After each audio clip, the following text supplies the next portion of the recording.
Sir. I don't see it. You're not logged in, dude. I'm telling you. If it has that symbol, you can't have logged in. Try this one. That one's not working either. Huh? Here you go. Hold up. This one will work now.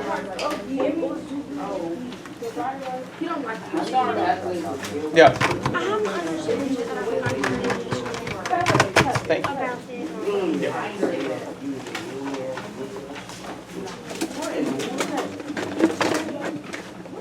How have we not typed a single thing out yet? But what's the point of getting the bell ringer if you're not going to even try to answer it?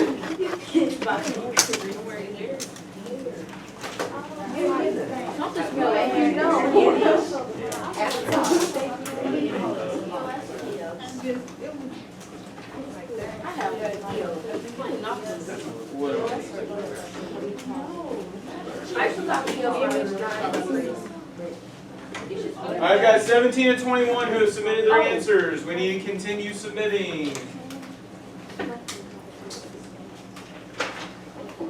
Jake, let's get in here and let's get going. Especially if you're going to be late, you better sit down and get to work.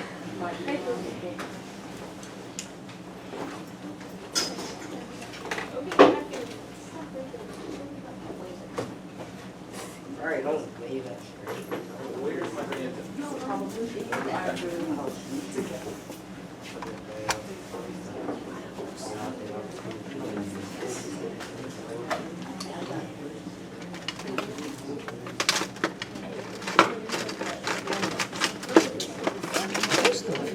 Peyton in here. Good afternoon, Anaya. Good out here, Peyton, no phone. Hey, good afternoon, Peyton. There you go. Amy's still absent. Thomas, no phone. Put it off, but put it off.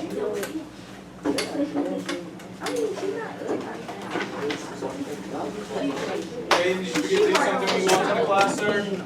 Jaden, did you forget to do something when you walked into class? Okay, no phone.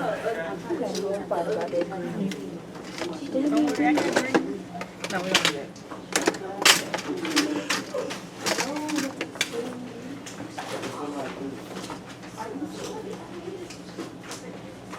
Okay?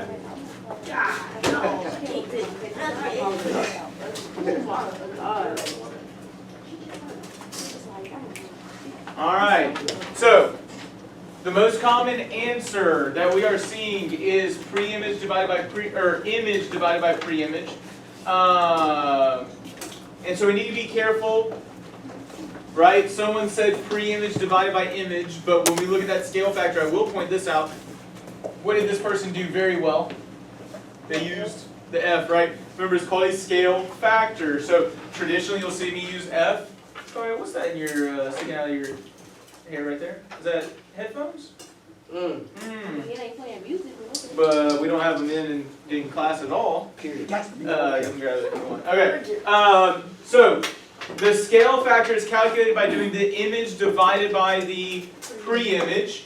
The other thing to be careful about is this. What does it say right here? Subtracting them. Are we subtracting? No. No. Because what do we do with scale factors?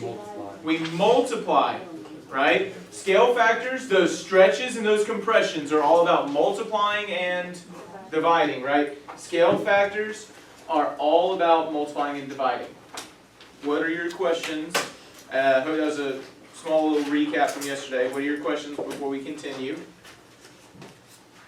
Going once? Going twice? Okay, Ansel. Geometry, there we go. Apparently I forgot to finish updating the agenda. I'll do that later. But we're going to do our best to wrap up Module 3, Topic 1, Lessons 1 and 2, because the last couple days this week we really have to focus on the final concept that we are studying this semester, and it's called trigonometry.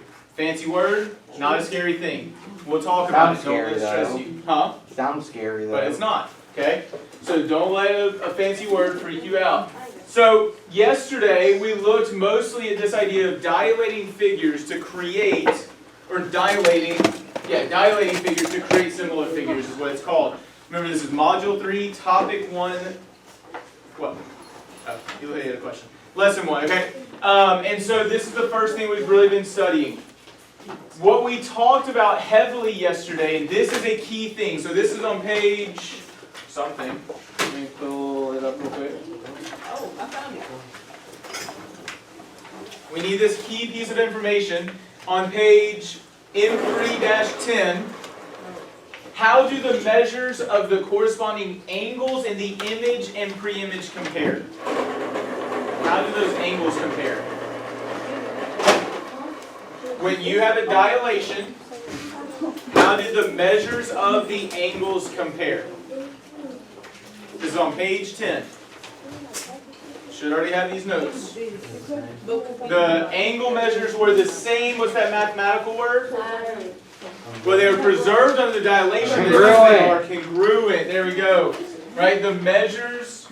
So I will say the measures of the corresponding angles, the measures are equal. I should clarify, right? The measures, the numbers are equal. So the angles are what? Congruent. So the measures of those corresponding angles were equal, and so those angles were congruent.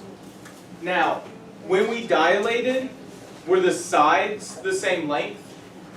No, because a dilation is not what type of transformation? Rigid. It's not rigid, also known as an Isometry. isometry, right? So dilations are not the rigid transformations. They are not the isometries. So the side lengths were not the same, but what were the same? The angles, yes, but what about the sides were the same? The length. Not the lengths, the Ratio. of those lengths. Remember, when we looked at the ratio of the lengths of the image to the pre-image, that's how we got the scale factor, right? The ratios of image lengths to pre-image were equal. Now, I will point out, when we did our measurements, were they always perfectly the same? No. No, why not? Say again. Everyone got different measures because there's a little bit of measurement error, right? We don't measure things perfectly, okay? And so the ratios of the image lengths to the pre-image were equal, especially if we were super precise with it, right? So that is a really important foundational couple of ideas from yesterday, okay?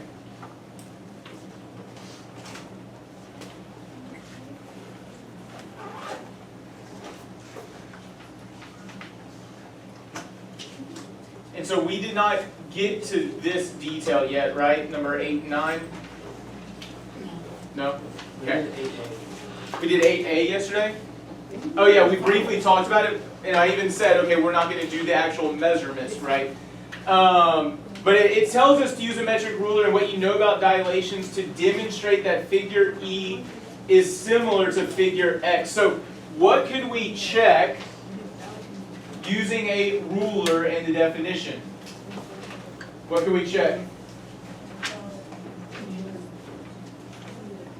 The scale factor, which we find that scale factor, remember, by, here is the length to the image, right?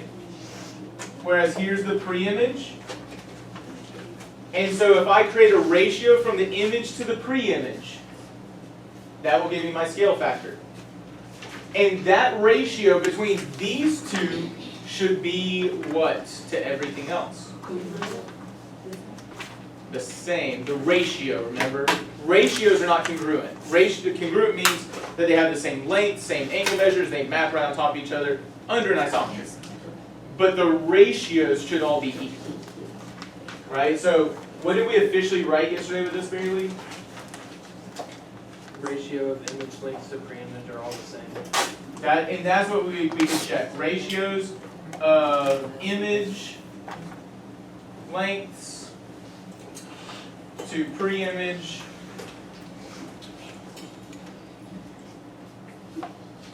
lengths are all the same.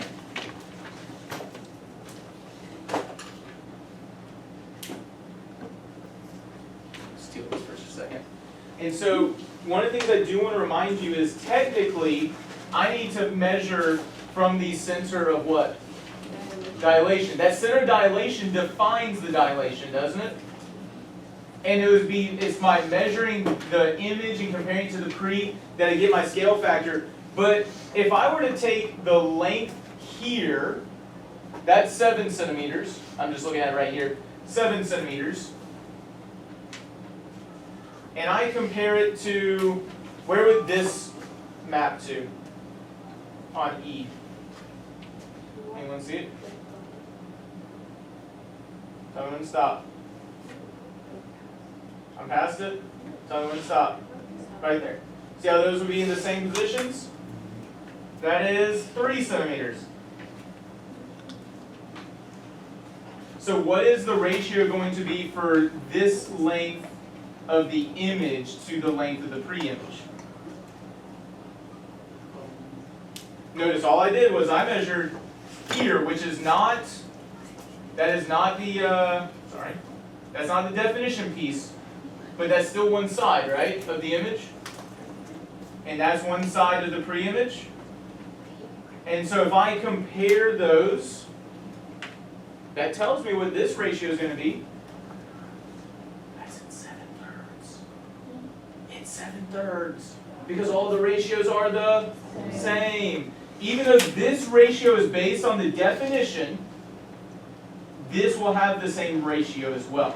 And thinking about it, if you look, doesn't this look to be about twice or a little bit more than twice this distance? So 7 is a little bit more than double what 3 is. That's where that's coming from. That's the ratio of those values. Don't get too excited about it. All right, what do we know about the angles in figures E and X? They're the same, so those angles are congruent.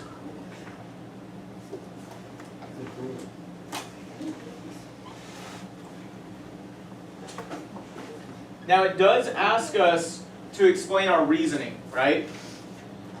And so what we have noticed is that angle measures are what under a dilation? They're preserved under a dilation. Okay? And I do want to point this out. If you look up here, what do we call figures that have undergone a dilation? They're similar, right? If it's under a rigid transformation or under an isometry, they're called what kind of figures? Congruent, thank you, right? If it's a rigid transformation alone, they're congruent. If it's a dilation, they are called similar. I mean, do these look similar? Yes. Are they exactly the same? No. No, that's why they're just similar and not congruent, right? Mathematicians are not original. Oh man, those things look similar to each other. Cool, we're going to call them similar figures. That's it. All right? So, angles are congruent in what type of figures? Say it louder. Similar.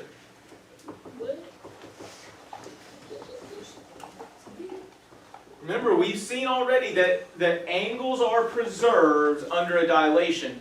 And dilations create what type of figures? Similar figures. So angles are congruent in similar figures. Angles are always congruent in similar figures. Now, the last question is important. You can have a scale factor that will actually create a congruent figure. And let's think about this. Yesterday we looked at what scale factor stretched a figure. Okay, stretch. If the factor is greater than 1, And then what would, the opposite of stretching is, hey, it's good, Jordan, it's good. It's compressing, or we can also call it shrinking, right? I just want you to be aware of that language. I usually call it compressing. But it's a compression if what is true about that scale factor. So if 0 is less than the scale factor is less than 1, right? Notice, if I multiply by 0, am I going to have anything there? Nope. Okay. So if it's between 0 and 1, it's a compression. It's a stretch if f is greater than 1. So what scale factor is going to give us a congruent figure? What's not going to stretch it or compress it?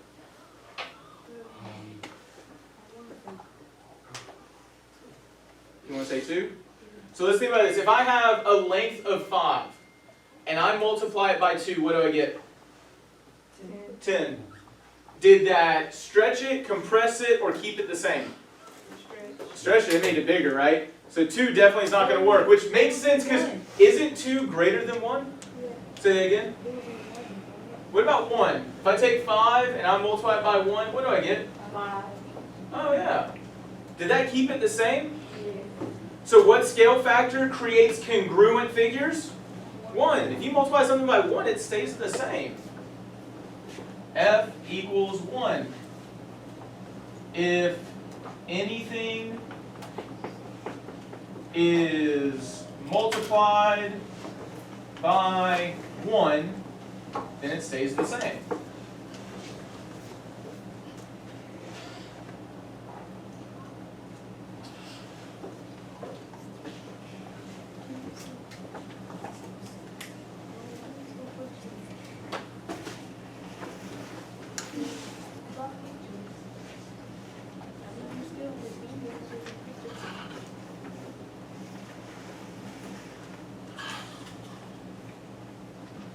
Now, I do want to point this out.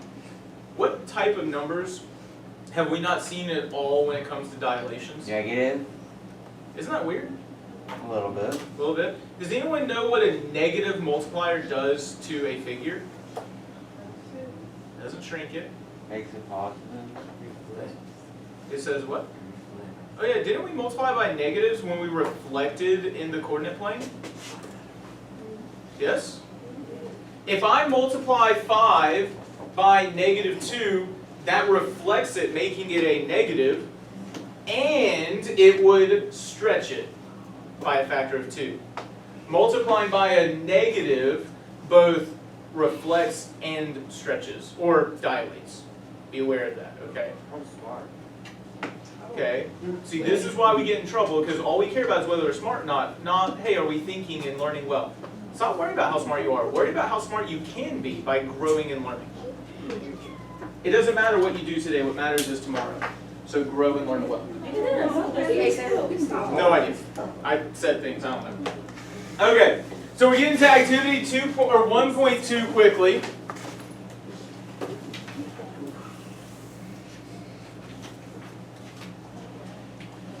So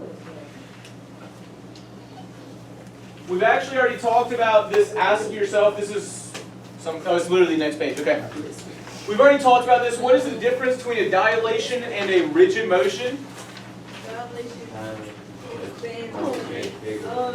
So a dilation will create what type of figures? Similar figures.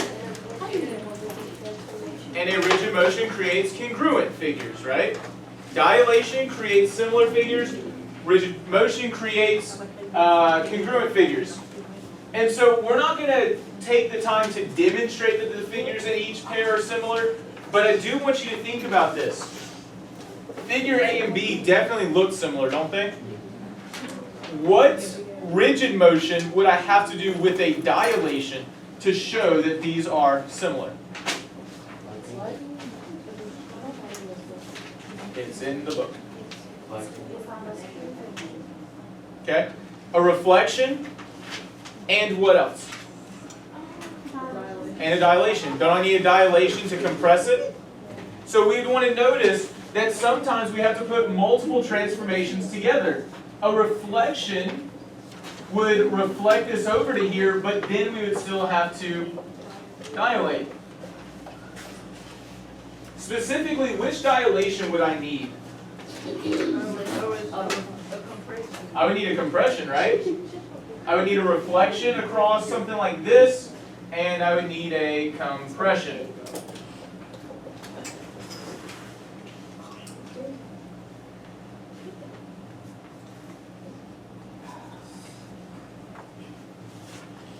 Focus over on 1A right now. Really quickly, and I will say this.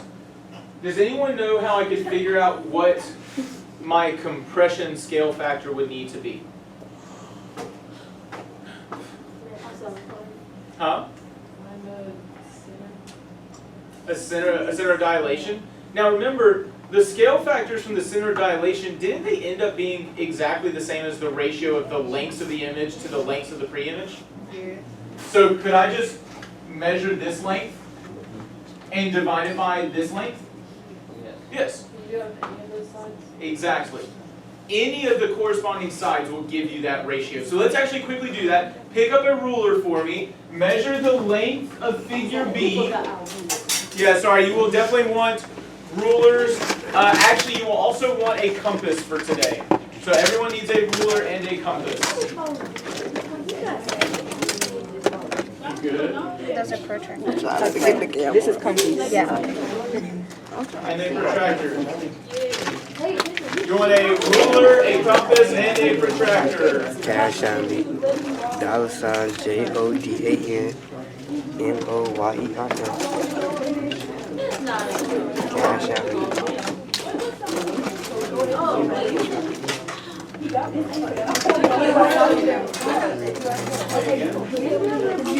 You need everything. A compass, protractor, and a ruler.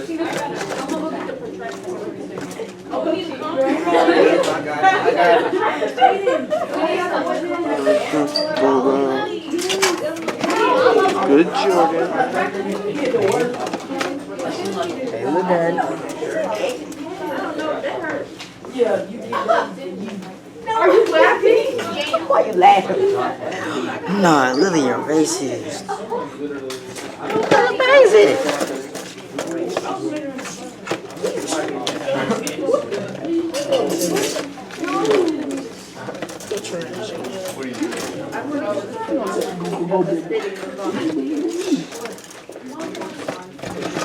Okay. So, come on, I need you to measure those lengths.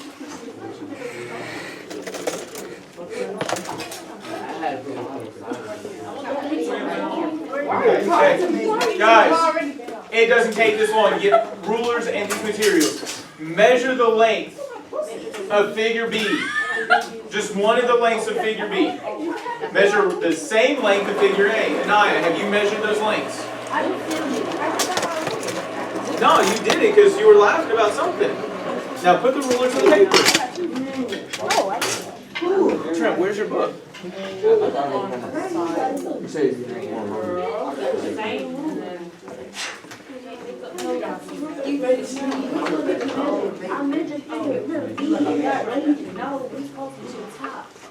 Joey, where's your book?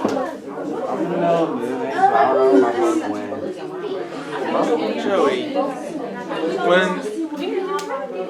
I got no other books, dude. They're all volume 1.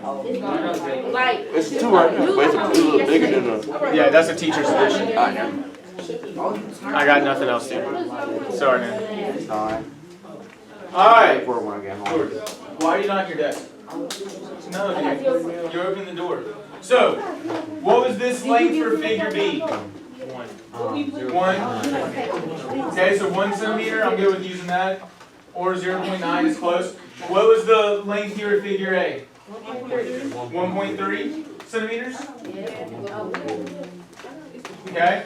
So how would I figure out what the scale factor is? Okay, pick up a calculator. 1 divided by 1.3 is?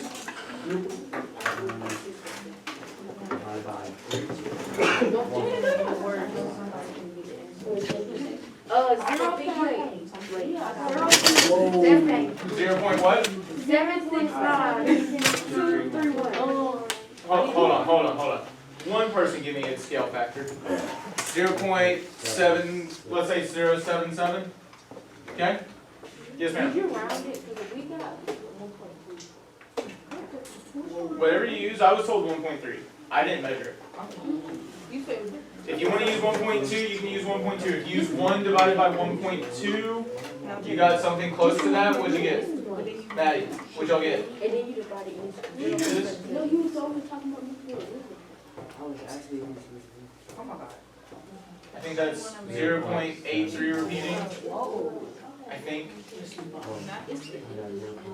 And you get 0.75, you something slightly different. Alright, focus here on this, right? So, are we going to get slightly different answers from our measurements? Yeah. Yes.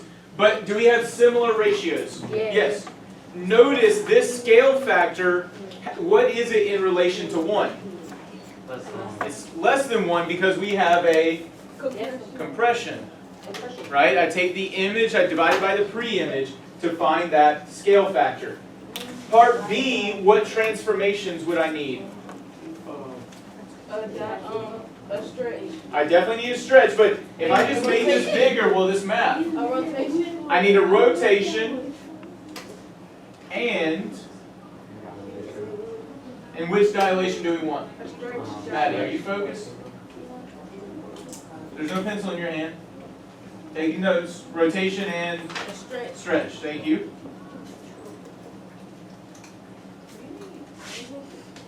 So we would want to notice that it would need to rotate up and then we would have to stretch it to make them map well. Part C. What transformations would we need to be able to map them? What? We can, so hold on one second. Part C, what transformation? Do I need anything else? It looks like those are congruent, aren't they? Or doesn't it look like they are?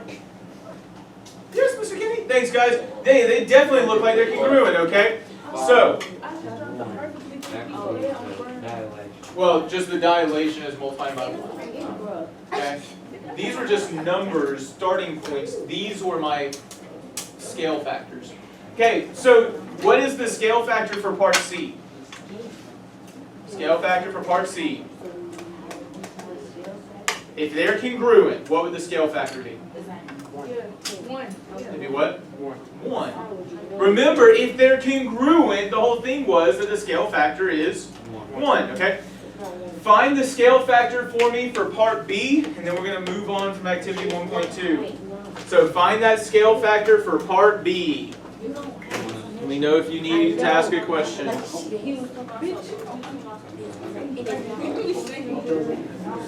Don't forget to, what do you need to do to get started to find that scale factor? Taylor, how to calculate a scale factor?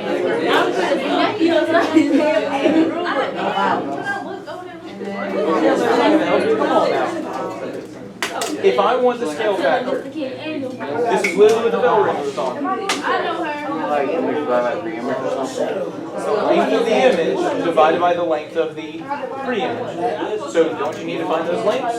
Okay, pick up the ruler, find those lengths. Thomas, what you doing? You're not going to use your book. I'm going to give your book to Joey.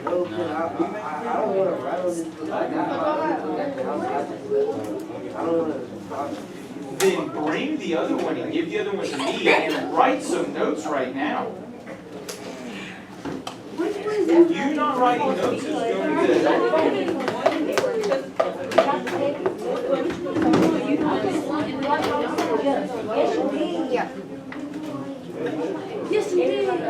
Thank you. Thank you. I see a whole lot of us measuring a whole lot of things. Guys, how many things do you need to measure? 2. You just need a length of the image and a length from the pre-image. Now I will point this out. Can I measure this length from the image and this length from the pre-image? Why not? They're different. I need what type of sides? Not, yes, similar, but what means that they go with each other? It's a C word, not corresponding. Right? If they go with each other, they are corresponding. Alright, so What do we get for the pre-image length here? I got 0.8 for the pre. And here for the image? 1.3. And so what is my scale factor?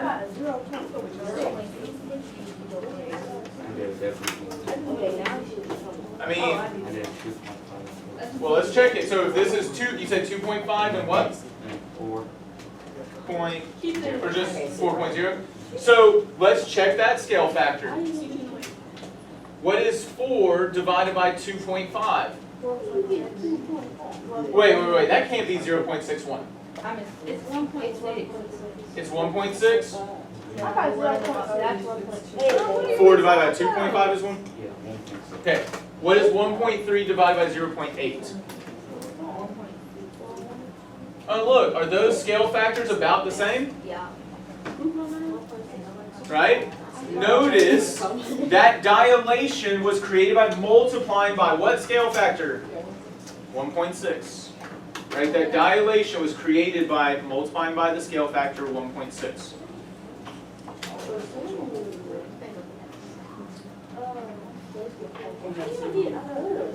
Yes, ma'am. If you look at the long sides, that's what Nathan looked at. And my point was, it didn't matter if we looked at the short sides or at the long sides, the ratio was the same, right? So please again hear me clearly on this. Hey, listen, does it matter which sides we look at? No. They just have to be corresponding. That's what my point is. They just have to be corresponding and we'll get the same ratio.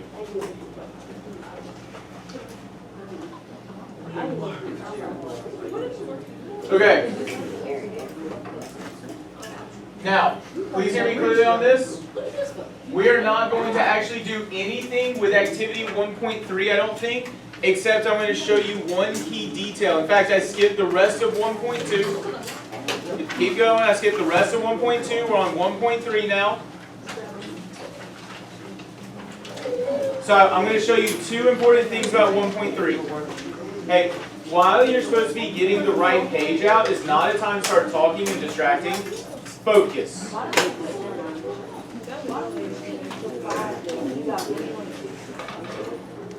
You could have.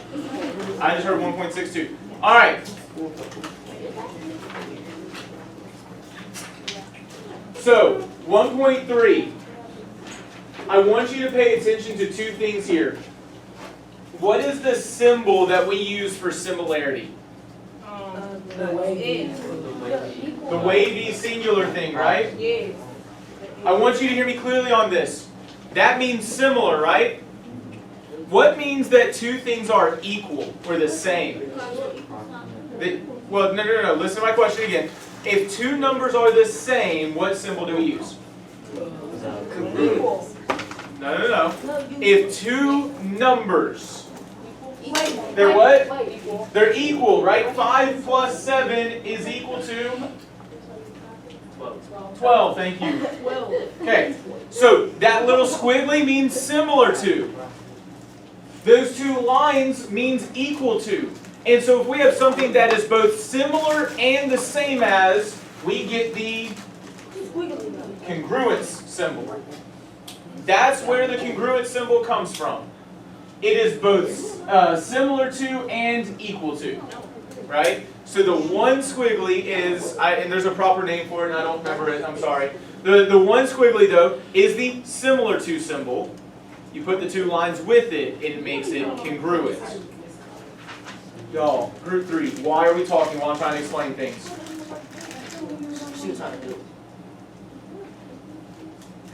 So, one little squiggly, similar to you put that squiggly with the equal sign together, it's the congruent symbol. So let's make sure we understand how to read this. Yes, it is an actual page. So how would I read this statement right here? Triangle HRY is similar to triangle JPT. Triangle HRY is congruent, or not congruent, is similar to triangle JPT. Yes, ma'am. So what's that? Like two squiggles. approximately equal to. Yeah. That's not a geometric thing, that's a number thing. Okay. And I do want to point this out, if they are similar, yes, Peyton. No, I'm just making sure we understand how to read that, okay? Okay, one thing I want to quickly point out is this. The fact that they are similar tells me that those side lengths are what? Not congruent. Hold on one second. My question is, no, hold on, sorry. I'm going to come back to that. Just hold off. I'm going to reword this question. What I'm going to tell you is, and remind you is, those side lengths are not the same. But what are the angles? What's that mathematical word? They are congruent. Remember, they're preserved through the dilation, but the angles themselves are congruent. Does anyone know what angle would be congruent to angle H?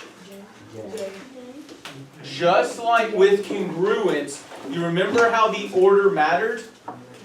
H has to go with J. R has to go with P. Keep that in mind, okay? I just wanted to show you what that similar symbol is and the note that those are the angles that go together. And we're about to use that information.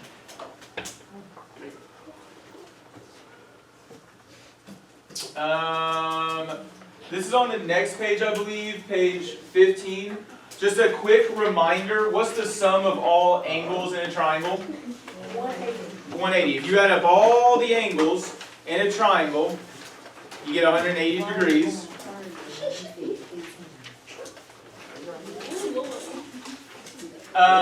Don't forget, when these lines intersect like this, what do we call this angle and this angle? Vertical. They're called vertical angles, and vertical angles are always congruent. Remember, hold on. Preserved is something that happens is when things are kept the same through a transformation. That's all preserved means. So things are preserved under translations, preserved under dilations, preserved under rotations, but it's congruent there. It's just what they are. All right, so vertical angles are what again? Congruent. One last thing to remind you about, because I saw struggles on this on the test. Let's say that these two lines are parallel. What is this line right here called? Wait. Starts with a T. This line that transversal. Remember that transversal cuts through parallel lines. You said come through parallel? Cuts through parallel lines. Okay, I'm going to number these really quickly. Angles 4 and 5. Anyone remember the name of those angles? Interior. Alternate, interior. They're on alternate sides of the transversal, and they're on the interior of the parallel lines. Alternate sides of the transversal, interior of the parallel lines. Okay? And please notice, any predictions about what is true for the alternate interior angles? They might be congruent.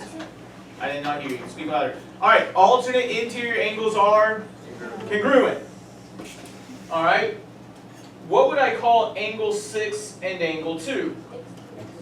That one, I would say, aren't they same exact spot? If I were to translate these up, 6 would be right on top of 2. Those are corresponding angles, and corresponding angles are going to be congruent as well. Okay. And then one last one. 1 and 8. Supplementary. Exterior. Okay, they are on the outside of the parallel lines, and they're on alternate sides of the transversal, and they're alternate exterior. And notice this is obtuse, this is obtuse. They are congruent. So notice we still have vertical angles, we still have linear pairs in here. Can anyone tell me a set of linear pairs in this figure? 5, 6, 1, and 2. Just how many come in a linear pair? 2. 2. So give me one pair. 1, 2. 1, 2, 5, 6. Right? Those are all alternate or not alternate, they're linear pairs, right? So don't forget all of these angle relationships show up there and they're going to matter for this lesson 2. So even if you have the papers from yesterday, you're not going to have these pages anymore. We are on lesson 2, which I apparently forgot to what page it is. Page 23. N3-23. It's similar triangles or not. So up to this point, we have defined what it means to be similar figures.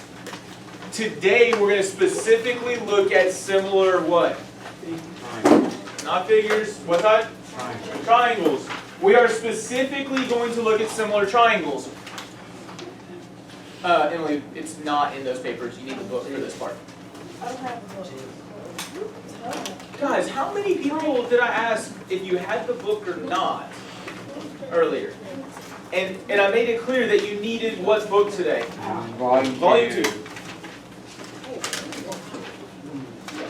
Okay.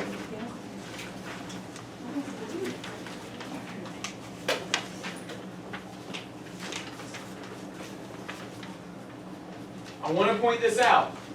In the last unit, we looked at a few options of how to prove triangles are congruent. What were some of the options for proving triangles are congruent? The side angle side congruence theorem. Angle side angle congruence theorem. Notice it's not just SAS or ASA. Side by side. Well, side. My point is you also need to call it a congruence theorem. I'm abbreviating, but it's still a congruence theorem. And that's important because there are also similarity theorems. Oh lordy, it's so hard to remember 3 letters, I know. But remember, those were the ways that we could prove triangles are congruent. If we had 3 pairs of sides that were congruent, the triangles were congruent. That's what side is, 3 pairs of congruent sides. If we had 2 pairs of sides and a pair of angles that were included, right, then those triangles were congruent. Now we're going to look at what about for similarity. Can't remember if I wanted to do this or not. No, I didn't want to do this. Okay. No. So,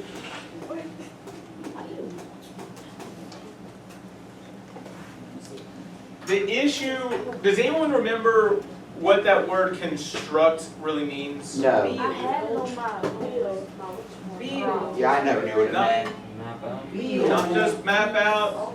What's the difference between construct and draw? There isn't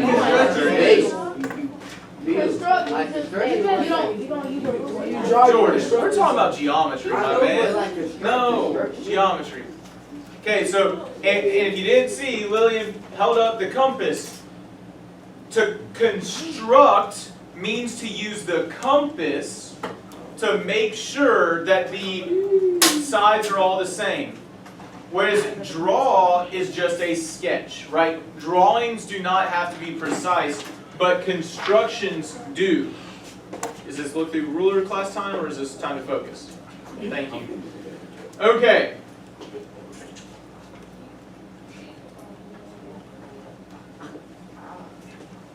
So let's look at this detail here. Notice, I think this is at the top of the page, right? This statement up here? Yes? Yes, okay. You can conclude that 2 triangles are similar if you are able to prove that all of their corresponding angles are what? Congruent. And then what is the word they use for their sides? Proportional, right? What we mean when we say proportional is that, what were we supposed to be looking at for the sides again? We were looking at the sides. Starts with an R. ratio. We looked at the ratios, right? And so when we say proportional, what we are saying is that those ratios need to be the same, right? So 7 to 8, 14 to 16. If I check that ratio and that ratio, those ratios are going to be equal.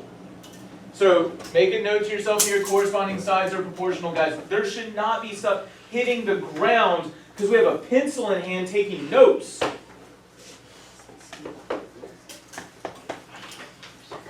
Corresponding sides are proportional, meaning the ratios are the same.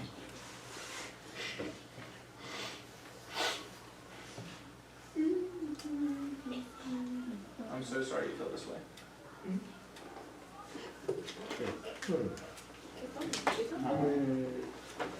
Okay.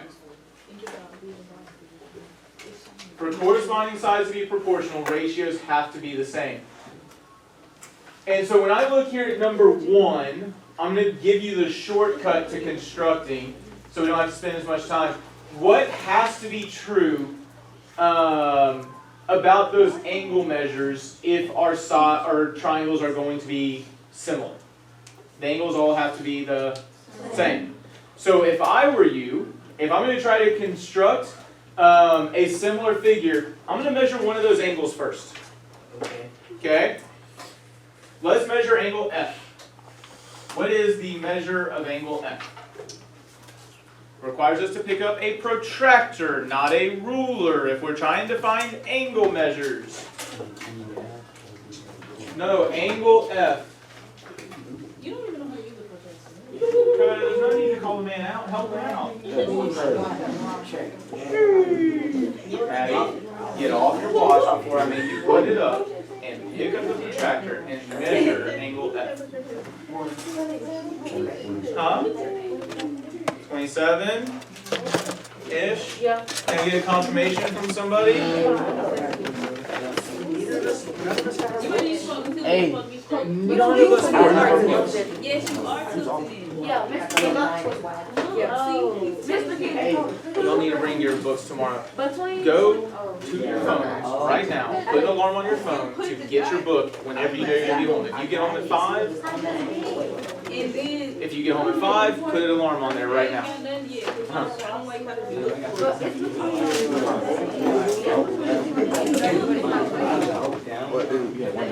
Let's get more precise with it.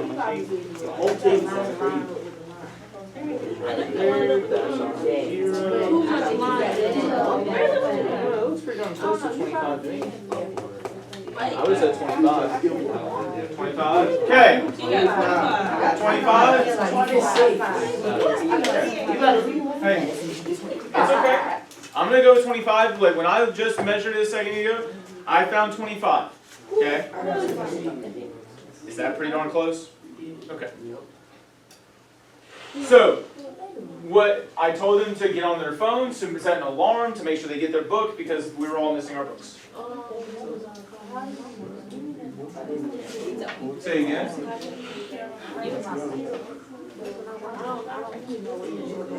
Okay, I'm gonna have to, I mean, it's exactly the same as before.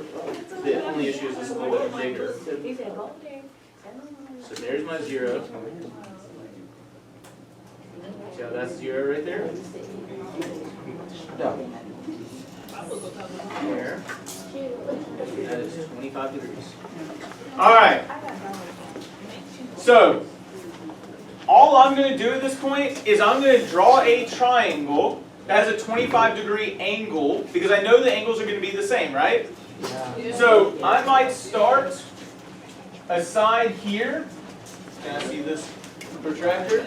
I'm going to start a side there. I'm going to come to here. I'm going to mark my 25 degrees. And then I'm going to draw a line along there. Now, notice I've kind of just drawn 2 sides that are going, right? Yes, Mr. Kenny? Thanks, guys. Yeah, those 2 sides are just going.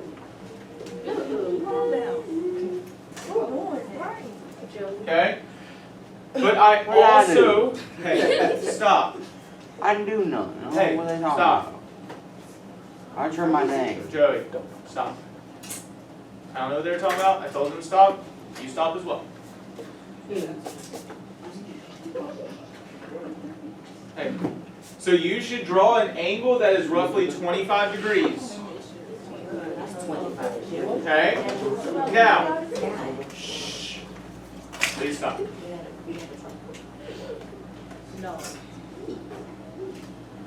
Just draw an angle that is 25 degrees. Because that is the measure of this angle right here. Now, I still have 2 more angles to go, right? So from there, what I want to do is I'm going to figure out what the measure of angle D is. Find out the measure of angle D.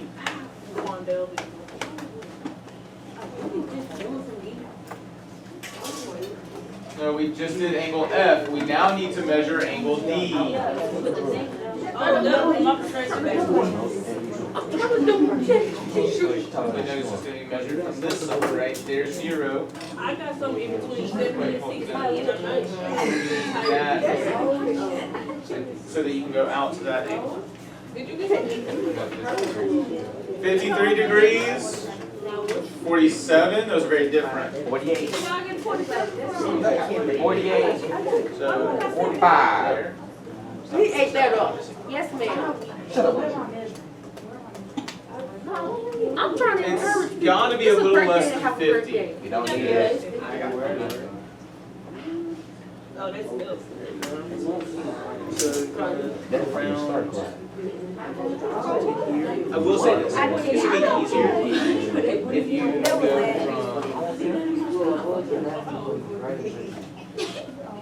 there, see how it extends out? That's definitely less than 50. I would have said 46 or 47. Right on the Okay. Okay. So what I am now going to do, can I borrow this back? Excuse me. Now I'm going to go to probably the end here, and I'm going to measure a 47-degree angle. I got 47, and then I just don't need this piece. Do those figures look similar? 47. Nope. I said that this angle was 47 degrees. So notice I just use one angle to quickly sketch out 2 sides. And then I use the second angle to figure out that cutback piece. Hey,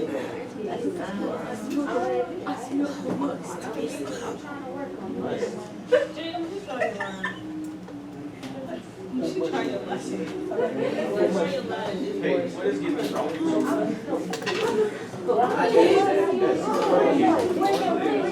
Remember, this needs to be on your 0. And then you need your 27, or what was it, 47 degrees? Your 47 is there. And so I'm going to draw a line until they and then erase off. Oh, I'm so sorry. Okay. Excuse me. Listen again. And pay attention to this. Hey. Stop and pay attention. Remember, all I did was I measured my first angle. All I did was measure my first angle. And then, and see this again. I always have to put the endpoint in the center here, and then I need one side to line up with the 0. I come around to my 47, which is roughly here. And so I'm just going to draw a line segment from that vertex to the other side. Well, do I need all this extra piece? No. So I'm just going to erase it. Just erase that extra piece. Okay?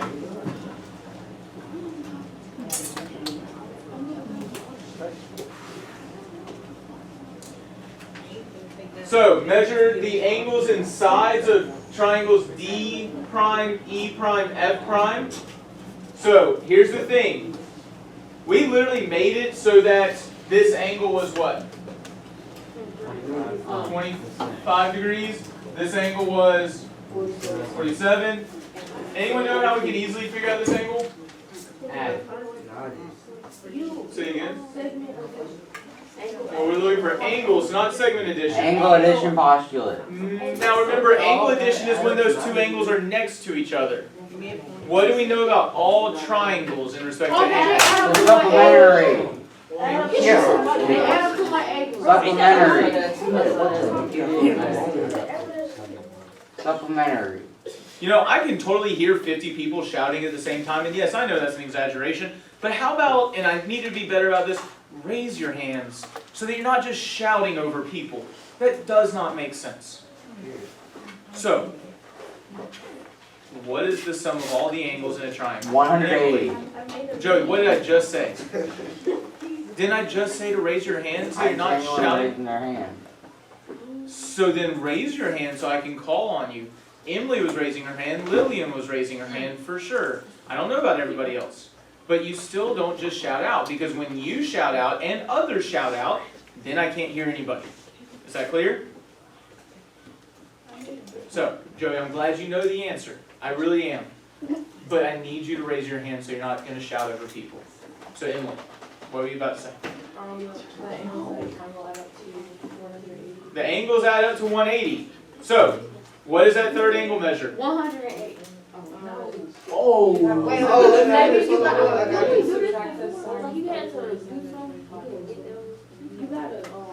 Okay, really quickly. Okay, what is that small thing I just said we need to do? Raise your hand. Raise your hand to share ideas. Jordan. 108. Okay, how did you get that? Because Kyla gave you the answers? I subtracted 180 minus 72. So where'd you get 72 from? I don't see a 72. 25 plus 47. Okay, so 25 plus 47 is this. And we know all the angles have to add up to, 180. there you go. You can say 180 in that case. So from there, I'm going to subtract that 72 from 180 to get an angle of 108. Quickly check that angle. See if it is, in fact, at least about 108. Did you get 71? You got to remember.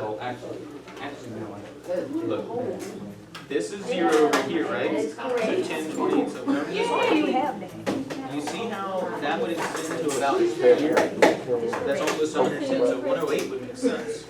Okay.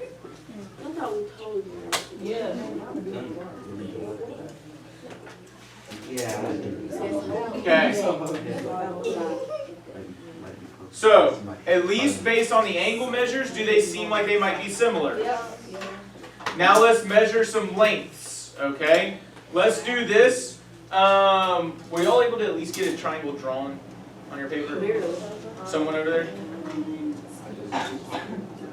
Okay, let's do this. Group 3, I need you to measure DE. Come on, let me label this. So group 3, you're in charge of which segment? DE. DE. Group 2, you're in charge of segment DF. Group 2, you're in charge of DF. Group 1, you're in charge of EF. Group 4, 4. You're in charge of D prime, F prime. Group 7, oh, dadgummit. You all will have different triangles.